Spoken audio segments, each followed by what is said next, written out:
It's Friday. Welcome to Politics Tonight, everyone. Thank you so much for joining us this evening. I am Olajumoke Olatunji. President Bola Tinubu has condoled with the family of the Olubadan, the government of Oyo State, the Olubadan Council, the Oyo State Traditional Council, and the people of Ibadan land and Oyo State over the death of Olubadan of Ibadan, Lekan Balogun Ali II. On the interview segments for today, we shall be discussing how Nigeria under President Bola Tinubu will attain collective prosperity. My guest tonight is Dr. Bosun Tijani, the Honorable Minister of Communication and Digital Economy. Welcome to Politics Tonight, everyone. Stay with us. We'll be right back.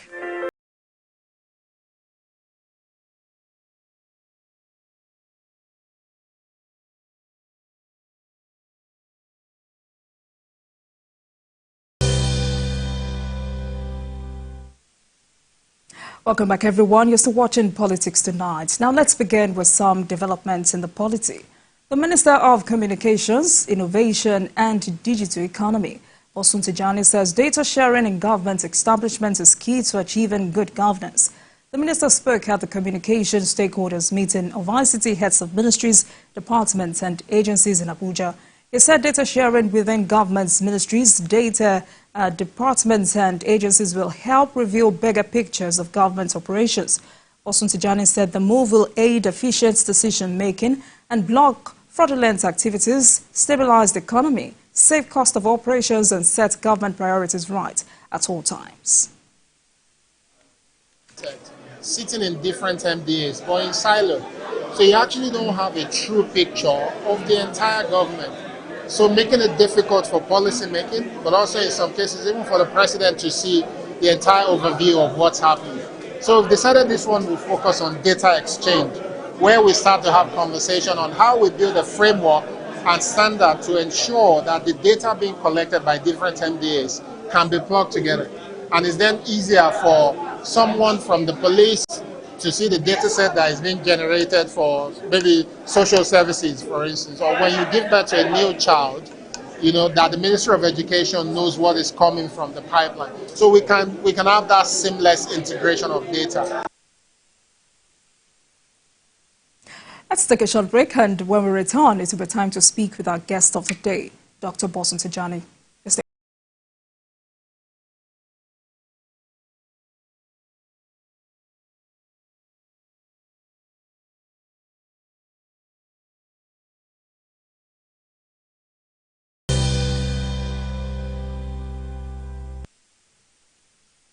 Welcome back, everyone. Our guest tonight is Dr. Tijani Bosun, the Honorable Minister of Communications, Innovation and Digital Economy. Dr. Tijani first started off studying for a diploma in computer science before going on to study economics and graduated with a bachelor's degree. He later obtained an MSc in Information Systems and Management from Warwick Business School in United Kingdom. And in 2023, he earned a PhD in Innovation and Economic Development from the School of Business, University of Leicester. Dr. Tijani has also been part of the Innovation for Economic Development Executive Program at Harvard Kennedy School in 2013, as well as a fellow at Draper Hills Center for Democracy in 2014.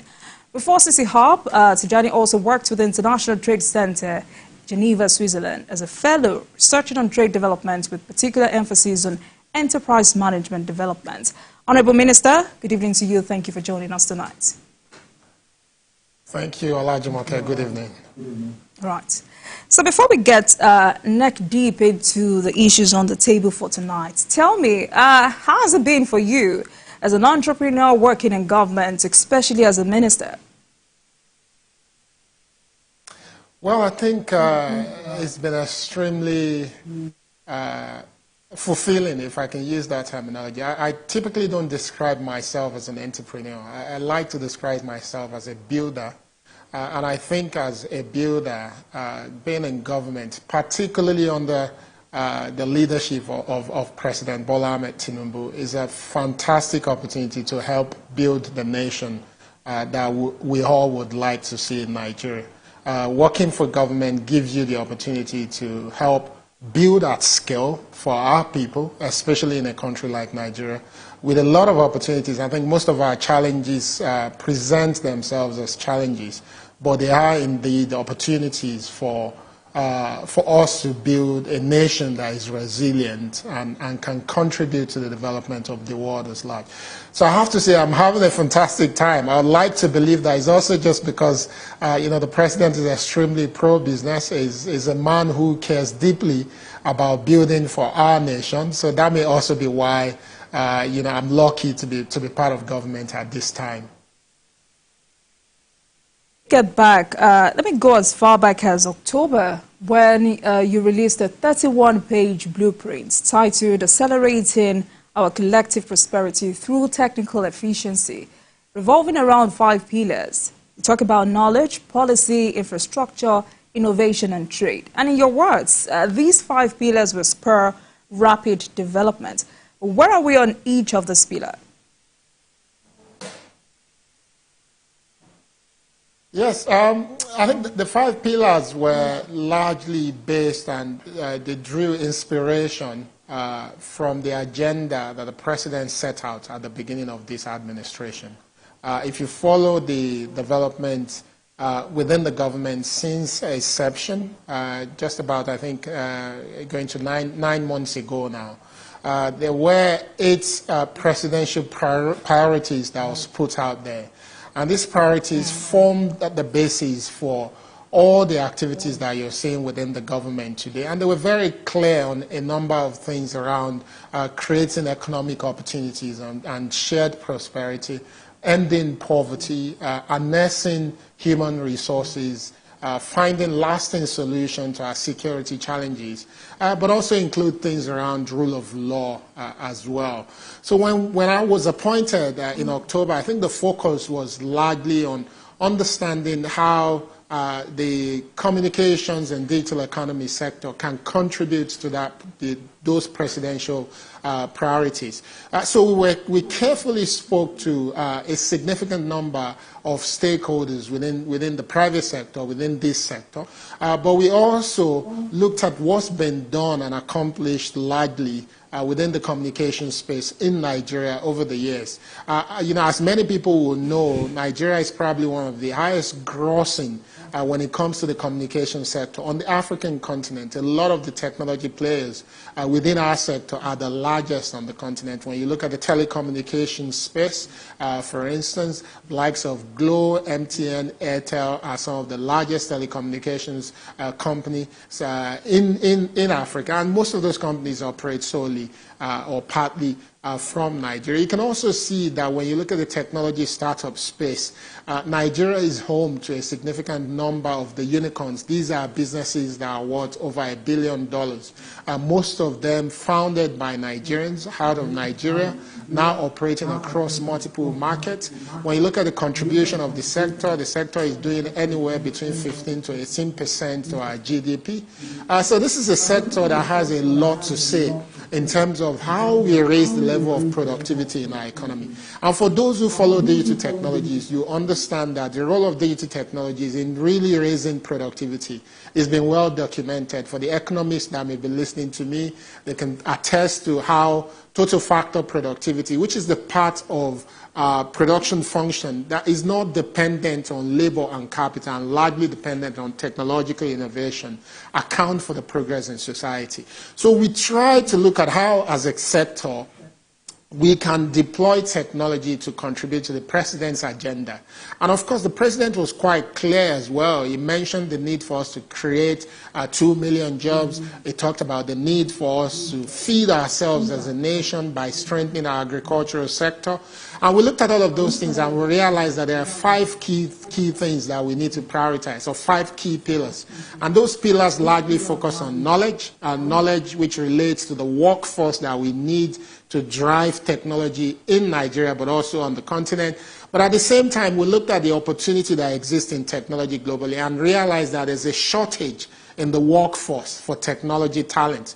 So we decided Nigeria, because we're blessed with a very youthful population, that we could also become a net exporter of talent. So on that knowledge pillar, We've prioritized training 3 million technical talents out of Nigeria. We are funding significant research projects in areas such as artificial intelligence, fourth industrial revolution technologies, including things like blockchain, including IoT, including additive manufacturing and all of that. So that's the first pillar. The second pillar is what we refer to as the policy, which is saying we have to reimagine our technology policy as not just a policy to regulate, but also policies that can help enable innovation, but also open critical sectors or aspects of our economy for innovation. The third pillar is what we refer to as infrastructure, understanding that technology in itself cannot thrive if you don't have the deep infrastructure backbone that you require to make this happen. Whether we're talking about putting our satellite to very effective use, we're the only country with its own satellite in the West African region, or perhaps deepening our fiber optic network, which we have to, based on the report that has been produced by the Broadband Committee, we have to lay 120,000 kilometers fiber optic cable across Nigeria. We've done about 35,000 to 40,000, so this government is now prioritizing that as well. But we're also looking beyond that when we talk about infrastructure to saying, how do we transform government services using technology, and what sort of infrastructure do we need to be able to make that happen? That's also part of what we're working on as well.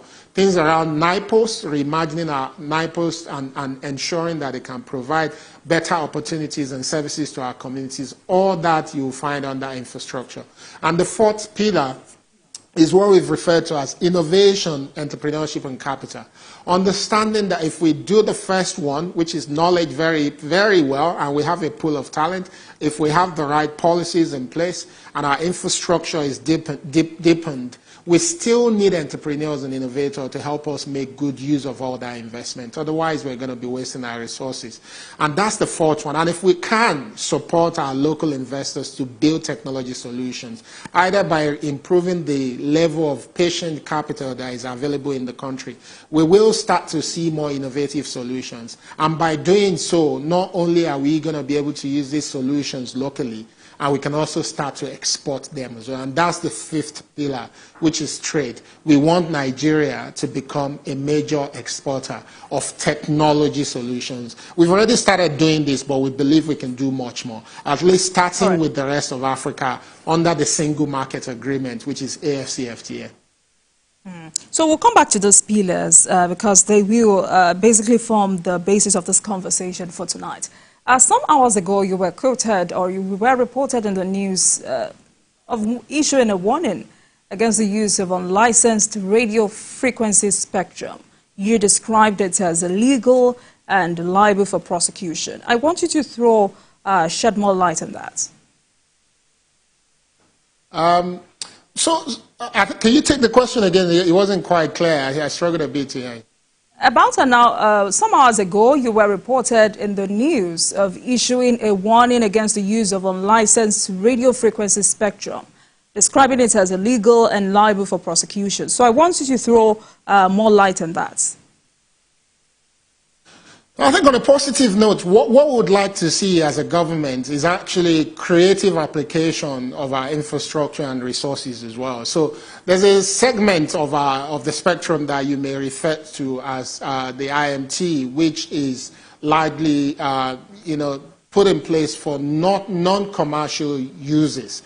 And we found that for you, typically, to be able to put this sort of spectrum into use, you have to apply for them. Even though the application process is quite straightforward and simple, the cost of using them is also quite insignificant as well, because the goal is to encourage the application of the use of the spectrum for non-commercial usage. But we've also noticed that quite a number of organizations engage in the use of this form of spectrum without the right licenses, maybe for radio communications purposes, but for the safety of our people, for the safety of our society, it is important that government is able to track the users of of this. And we have the resources to track. So, periodically the team from the ministry will go out to different key locations, jamming the necessary on lawful usage that we see. And they've been doing fantastic work in also improving on the technology to help us track those who may be engaging in the usage of this spectrum, just to ensure that we can track everyone that is using them and they're being used for the right purposes. Right. So, for proper insight into what exactly you're doing with these pillars, let's take them one after the other. Tell us a bit about the 3 million technical talents. How many people have so far benefited from the program, and what is its spread across the country? I think the 3 million technical talent program, like I mentioned earlier, is drawing inspiration from the mandate from the president that we create 2 million jobs on the continent. And we think the technology sector can contribute to that significantly. So immediately when we were appointed, we set out to create this program to train 3 million technical talents, and we've had fantastic response from across the country. In under 2 months of launching the program, we've had about 1.7 million applications. But we had to come up with an implementation strategy that would ensure that the focus is not just on training, but the focus is on ensuring that these people acquire the right skill set and they're able to find gainful employment based on that skill set as well. So our implementation strategy has been built around what we call the 1 to 10 to 100.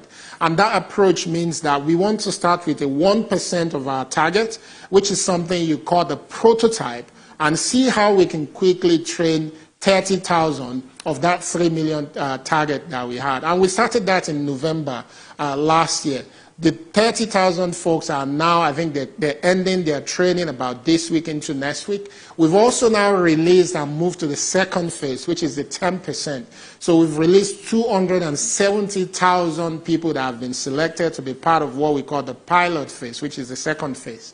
And those 270,000 people are across all the states in Nigeria, and a lot of them are learning skill sets that are in high demand. Again, bear in mind that we've carefully selected these skill sets, right? They were based on a report that came out of a research that has been done to identify the talent gap, which is the gap that exists between what industry is looking for and what the supply side of talent is producing, so the academic institution. And so we identified about 12 key thematic areas that this training is being deployed in, which includes things like software development that ranges from back-end and front-end, includes product development and design, includes product management as well, cybersecurity, cloud computing, artificial intelligence and machine learning, and a host of others as well. And what we've seen is really exciting. It's heartwarming to see that young Nigerians are extremely passionate about developing their skill set, about being part of the global economy as well. As we know, the technology ecosystem is now global in nature.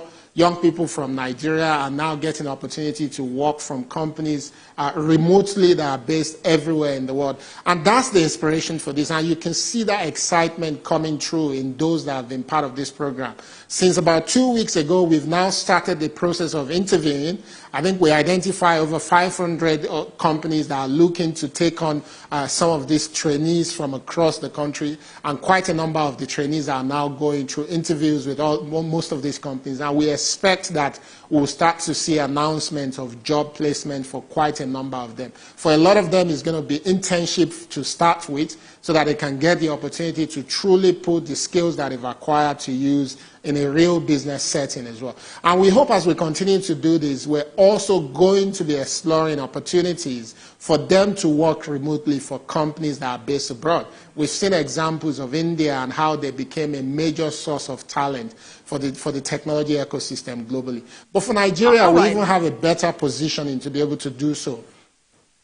All right, so for Nigerians who are not tech-driven, but know that, okay, Minister Bosun is in charge of this ministry and that there are programs in place, what will be the impact of this program on Nigeria's digital economy? Well, I think the impact of the program is literally that you can't drive a successful digital economy without the workforce that is required. The prerequisite for technology development is talent, right? And once we're able to build this workforce, you start to see the opportunity on one hand for both local and foreign companies to be able to access the talent they require. But on the other hand, you start to also see some of these fellows and trainees actually becoming builders of technology solutions as well. I encourage most people to check on social media and just search for 3MTT. And you already can see a lot of the 3MTT fellows showcasing the products that they are building, which is extremely exciting. Not all of them will become employees. We believe that a significant portion of them will actually become creators of solutions within the technology space. We are already talking to a number of organizations like Altbank, also the likes of CCUp, which I used to run, that are interested in putting resources behind some of these fellows for them to be able to build technology solutions. And they're looking to back them so that these solutions can then turn into a business that they can also become employers of labor, but also contribute to our economy as well. All right, great. Now let's talk about broadband infrastructure. What is the Broadband Alliance and what is it meant to achieve?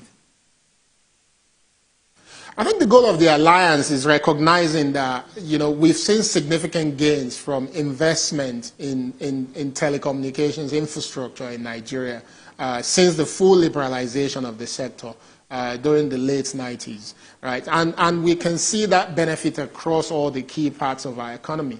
But we understand that there's still quite a lot that we need to do. As much as a lot of people now have access to internet in Nigeria, the quality sometimes can still be a challenge, which is a function of the state of the infrastructure. There's still much more we need to do in there. There's still also those who are underserved and perhaps unserved as well. So people who live in rural communities or faraway places from major cities may not have the best quality access to telecommunication services. So our goal as a government, and the president is also quite clear about this, that we must provide the opportunity for us to continue to attract the right investment and ensure that not only government is looking to support the development of telecommunications infrastructure, that we're also getting private investors to invest in telecommunications infrastructure in Nigeria. Because when we do so, then we get the opportunity not only to connect our people, we can also better secure our nation as well, because a major part of carrying out security services is also telecommunications infrastructure as well. It gives us the opportunity to be able to track every corner of the country, which is something that, of course, the president has made a mandate that we must do and do quickly. So the Broadband Alliance is looking to pull companies together alongside government, of course, including agencies like NIGECOMSAT, our satellite company, and the Galaxy Backbone, which is a company that is responsible for digital infrastructure for the public sector, but also a lot of private companies as well that have shown interest in being part of what we're doing, including the likes of 21st Century. MTN is continuously investing. WIOC is also on the table talking to us. How can we get many of these organizations and much more together to continue to invest in infrastructure? And we have an aggressive target, which is over the next 2 years, we want to go after achieving the 120,000 kilometers of fiber optic cable that we want to lay in Nigeria. And we understand that we can't do that alone. The only way to achieve that is when government is sitting on around the table with private companies, and we're aligning our goals and objectives, and also ensuring that the investment that we require can flow in to help us achieve this objective. All right, so, you've just talked about this, but are there any plans afoot to expand broadband infrastructure across Nigeria? Oh, there is. That's what I've just described to you, Olajumoke. The goal actually is we are setting up a fund now that will focus solely on accomplishing that 120,000 kilometers of fiber optic network that we need to build across the country. About 35 to 40,000 is already being done. But the goal of that Broadband Alliance and the fund is to ensure that we can deploy capital to help us achieve that goal. In the next 2 years, we have that aggressive target of 2 years to get this done. Right, so I'm also very interested in this project, and that's Project 774 LG Connectivity. Talk to us about that and how far you've gone with it. I think it's also... Yeah, the project, again, inspired by the experience of the president. It was a major champion when he was the governor of Lagos in transforming public services using technology. And we have the mandate to do exactly the same at the federal level. But we've seen that clearly government is not only just at the federal level, that the closest form of government to our people at the local government, secretariats. And a lot of these secretariats are at the minute unconnected. But we've identified that we can leverage our existing investment in our satellite through the NightComSat, but also the fiber network that we have with Galaxy Backbone to actually serve a lot of the secretariats, local government secretariats across Nigeria. So the project 774, the goal is to connect local government secretariats, ensure that the staff and the local government chairman, that they have access to connectivity, but most importantly, NITDA, which is the IT Development Agency under the ministry, is also putting computer labs in all of these local governments, and all these computer labs will be connected. And the goal of those computer labs is to ensure that we can deploy digital literacy programs, not only for the staff of the LGA, but also for citizens who live around the LGA. You need to bear in mind that the local government secretariats are responsible for critical services like birth and death registration, marriage registration. They're responsible for services like this. And there's quite a number of services that our people need to have access to that they can only at the minute access at the local government secretariat. And whilst at the federal government level, we are digitalizing a lot of these services, if the local government secretariats are not connected, that digitalization will not bring the benefit that we would like to see from it. And this is why we're making this investment, and of course, leveraging our existing infrastructure, but also the resources that is available through the Universal Service Provision Fund, which is under NCC, again, which is under the ministry, and I'm the chairman of as well. All right, still on talent development, what are you doing to catch them young, especially by integrating ICT into Nigeria's secondary school curriculum? Are there plans to collaborate with the Ministry of Education on this? The Minister of Education and I, we still had a chat a few days ago, and our conversation was exactly on the possibility of introducing coding in curriculum at all levels within Nigeria. Of course, there's a significant piece of work that we will need to carry out to get that done. But it's given me his assurance that this is something that we have a unique opportunity to do under President Bola Ahmed Tinubu's administration. But beyond that, while we go through that process, I personally understand the power of introducing young people to technology very early on, because you want them to be technology natives, like digital natives. You want them to have the creative confidence and the belief that they can become creators of technology. So what we've done is actually create a program that we call the Buildathon, which we launched in January. And in January, we had 1,500 young people from about, I think, 150 or so secondary schools in Borno, in Ogun State, and also in Imo State, participate in a one-week program where they got introduced to what we call physical computing. So physical computing is not just the software side of computing.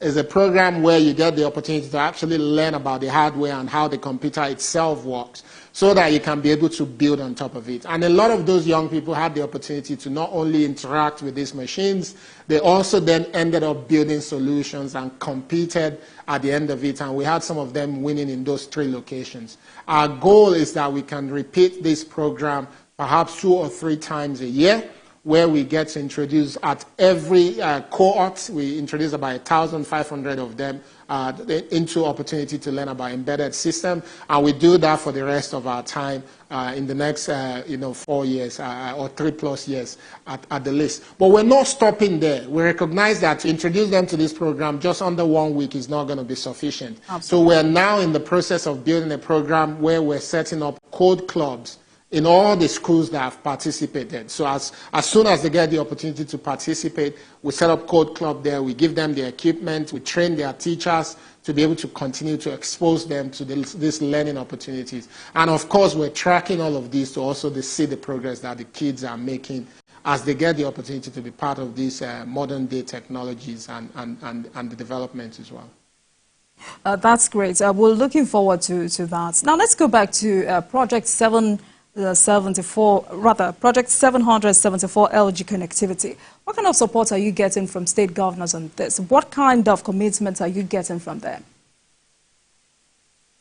Well, the government, without them, we won't be able to achieve the project. So before going into any state, I think we're now covering significant number of local government secretariats in Kogi State. The governor has been extremely supportive. Actually, I was meant to meet with him today because he was in Abuja, but unfortunately, I was at the State House for a number of meetings. Also we're getting the same support from the governor in Cross River because we've also started laying there. We have very cordial working relationship also with Imo State, the governor and the commissioner there, giving active support to our staff members that are there installing the connectivity equipment. But it doesn't stop there. We've also written to the first set of states where we're launching this program for the governors and the LGAs to provide us a computer room in the secretariat, and that's where we're going to put the computer labs. And the computer lab is where we're going to be able to deploy our digital literacy training program, which we hope to run across the entire country.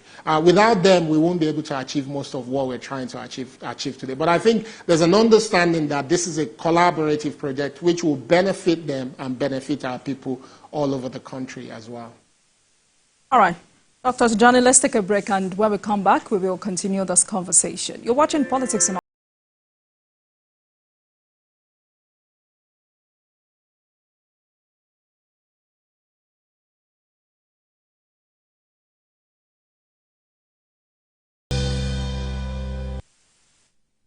TVC News Weekend Lineup. TVC Breakfast Saturday with Kemi Fola Adeyemo and Emmanuel Ajayi. Political Standpoint with Precious Amayo. Newsweek with Mark Otabo and Jacinta Ugochukwu. Politics on Sunday with Femi Akonde. Community Forum with Sarah Yeku. Get ready for the biggest stories, fresh perspectives and burning news discussions that round up the weekend. Only on TVC News. First with breaking news. Doubt and fear doesn't occur at the canvas, it shows in the canvas. It shows the conation of raw earthen material slabbed, stroked and molded at a pace provided by the doubt and fear. Every move weigh in the struggle of one to the other, merging the past to the present, brushstrokes of colors seen but not known. For when the wailing stops, the pieces settle down in abject beauty erected for a century of a century. Speaking, advocating, protesting as the arts are meant to be.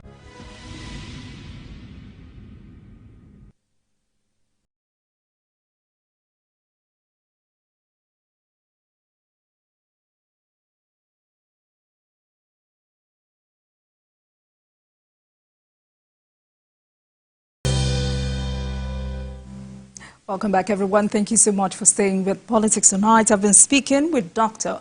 Bosun Tijani, Honorable Minister of Communications and Digital Economy. And tonight we're discussing how Nigeria, under President Bola Tinubu, will attain collective prosperity.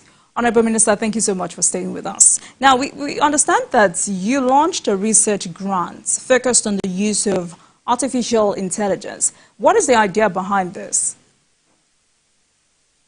Well, so I think the idea behind it, again, is recognizing that as a nation, we've always been interested in finding ways to, one, diversify our economy, but also raise the level of productivity across key sectors in our economy as well.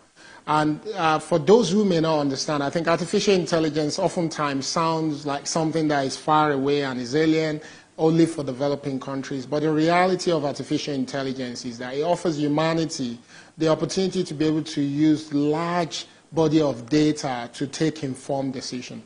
So data sets that humanity has not been able to use in the past, we can now use them effectively. What we're doing is saying, while we may not have all the best resources to put behind this, that we have the talent in our people. There are Nigerians at the forefront of artificial intelligence, both locally and also globally as well. And the best thing we can do is to provide resources for them to help us find smart ways to apply artificial intelligence in critical sectors in our economy. So we've launched this scheme. We've now, I think we got about over 3,000 applications. We've decided to fund 45 of them. These 45 that we're funding cut across sectors like public health, education, agriculture, which is now a very significant and important sector for our nation. And our hope is that as we start to deploy the resources to this research grant, which is being led by both academic researchers, but also a lot of technology startups as well, that we will start to see some of these solutions being applied in these critical sectors, and thereby helping us to raise the level of productivity as well. This is why we've put these resources into the funding of artificial intelligence in Nigeria. Honorable Minister, you would agree with me that 45 out of 3,000 is poor and quite low. So also, what is the progress of the grantees and what practical solutions are they expected to come up with in their various fields? In the innovation world, 45 is not low. When you get 3,000 applications, funding 45 means you're looking for the best of the best, right, that you want to place a bet on. And we can already see some of these organizations building solutions around cancer detection, for instance, but they're doing it with specific consideration for the reality of special genes and culture, but also way of life as well.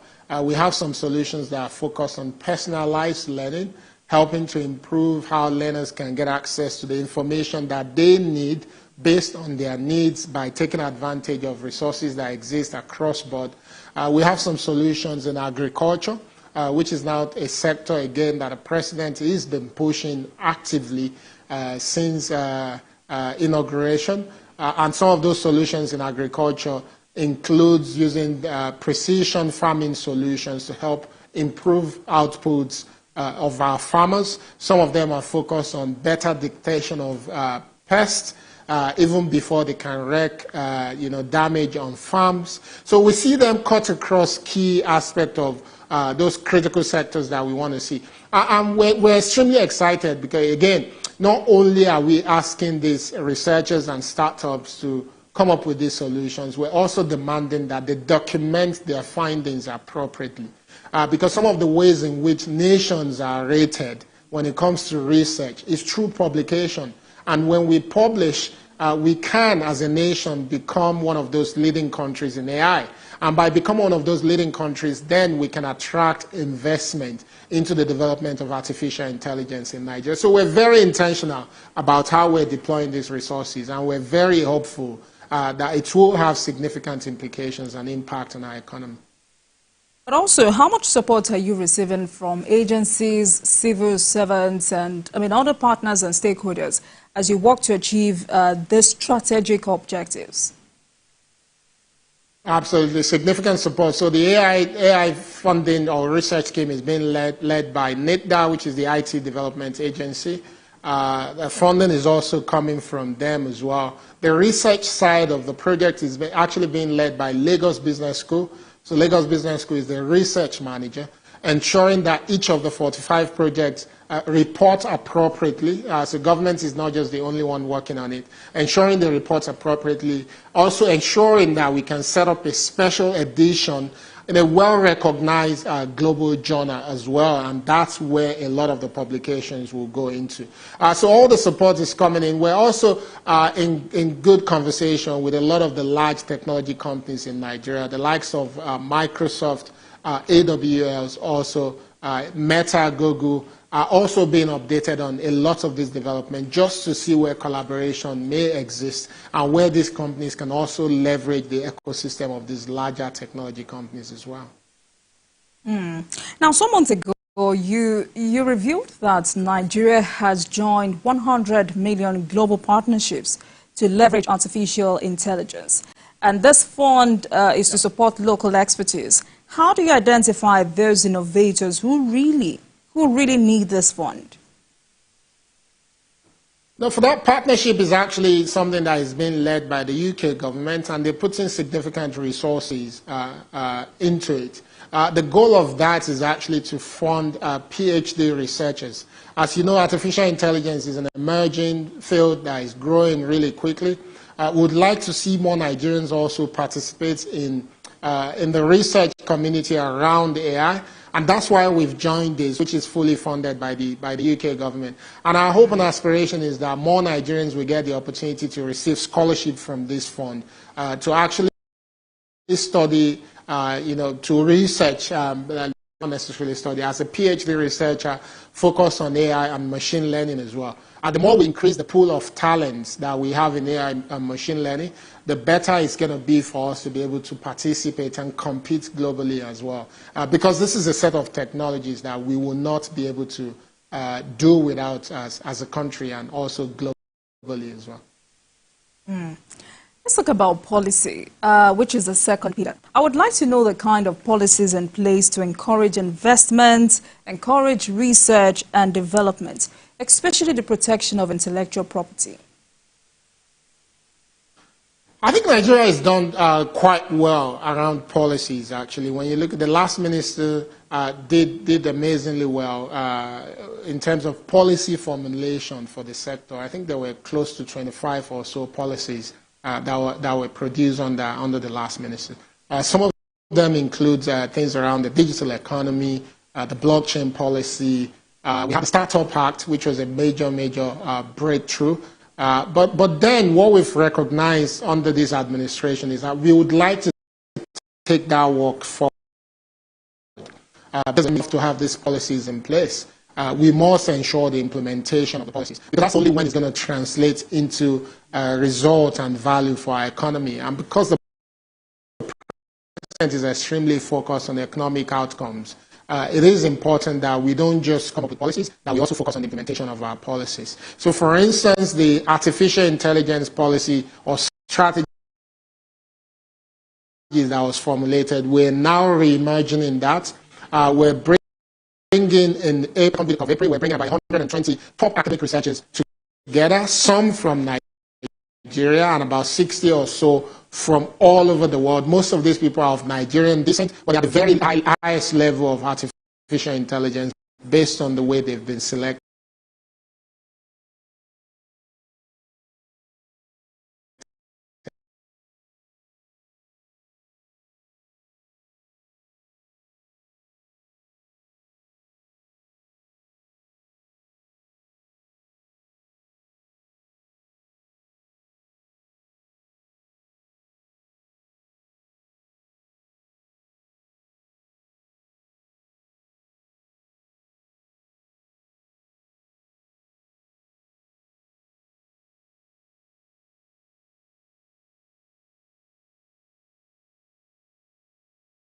That's something that is also well spoken about. The NIBS, which is the interbank settlement system, is one of the best in the world. It's well spoken about, well-developed and robust system that works really well. So when you look at the government, there's been successes when it comes to application of technology. The challenge, however, that we have is that these successes are in silos. The application of technology in government historically in Nigeria has been in silos. The responsibility and the mandate that this government is taking on is to ensure that we can begin to connect these different silos so that we have a single whole of government approach to technology, because that's when technology will then start to really yield the opportunities that we want to see. When you talk about digital public infrastructure, three things are often spoken about as the core, and that's digital identity, payment, single payment system, and the third one is data exchange. Nigeria already has digital identity in place. We have a single payment solution in TSA, right, which is something that has been already extremely successful.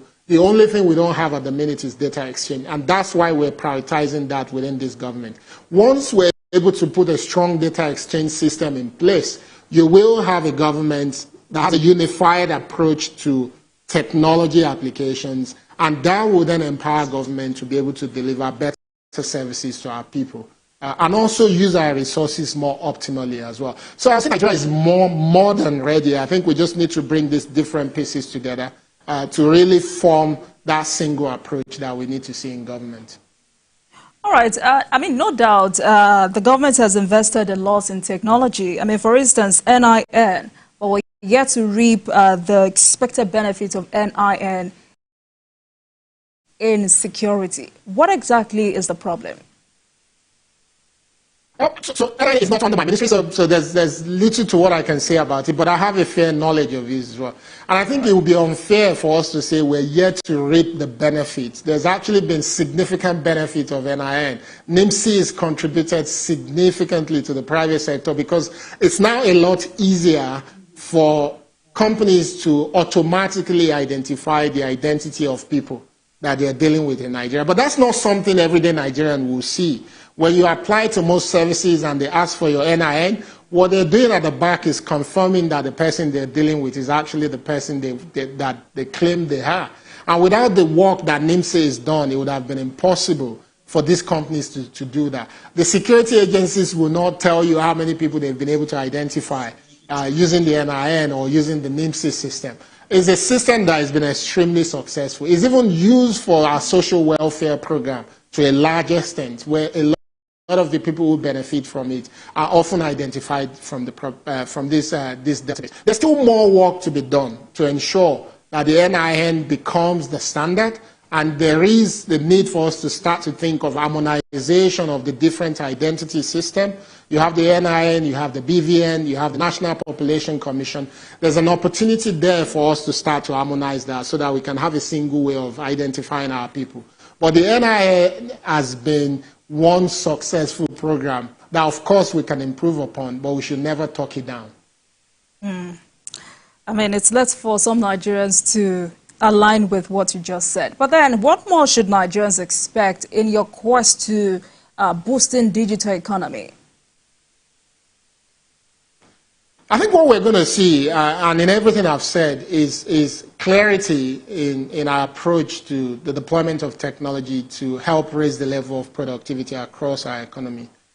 Clarity in our approach to leverage the human capital that we have. Remember, Nigeria is the country with over 60% of our population under the age of 25. So we do understand the power that we have there and the capital that we have in these young people, which is why this government is investing heavily in Tree MTT to ensure that we can leverage that opportunity that we have there, you know, the youth budge to actually create value for our economy.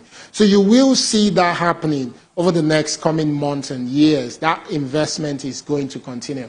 We have clarity that when we invest in the infrastructure for digital economy in Nigeria, that it will give us the opportunity to raise the level of GDP in our country. So you're going to see a lot of focus on that as well. You're also going to start to notice policies that are focused on implementation, not just policies on paper, but policies that are focused on actually changing the lives of Nigerians. And you started seeing this. The programs that we've already delivered in the ministry in just 6 months of the appointment, there are over 10 programs that have been running in just 6 months. And a lot of these programs that are touching on lives of people. And these are beyond policy-related activities. These are actual interventions that are out there. I think over the next couple of years, our digital economy, which has been contributing between 18 to 18%, will continue to grow significantly. We expect that this growth will probably add about another 2 or 3 numbers to it, taking it to about 21 or 22% before the end of this, the first time of this administration. All right, and we wish you the very best. But before I let you go tonight, how much support are you getting from President Bola Tinubu?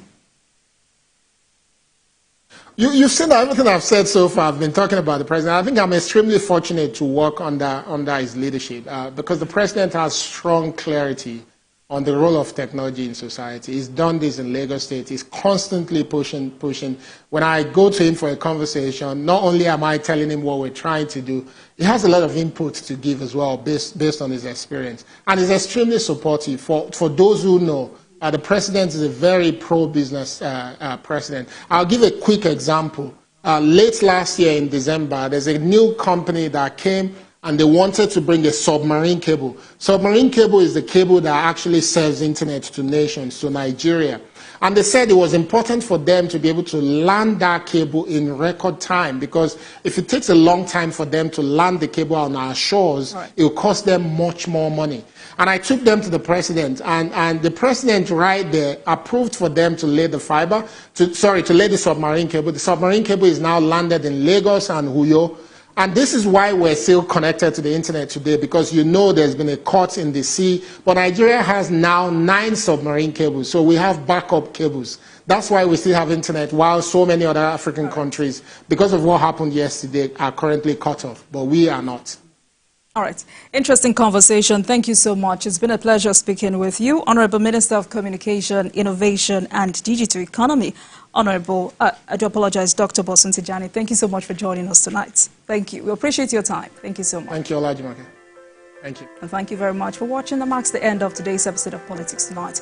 The conversation continues from here. Get in touch with us on X at TVC News NG and at Olajumoke using the hashtag Politics Tonight. We're also on YouTube at youtube.com/TVC News Nigeria. I am Olajumoke Olatunji. Have a great weekend.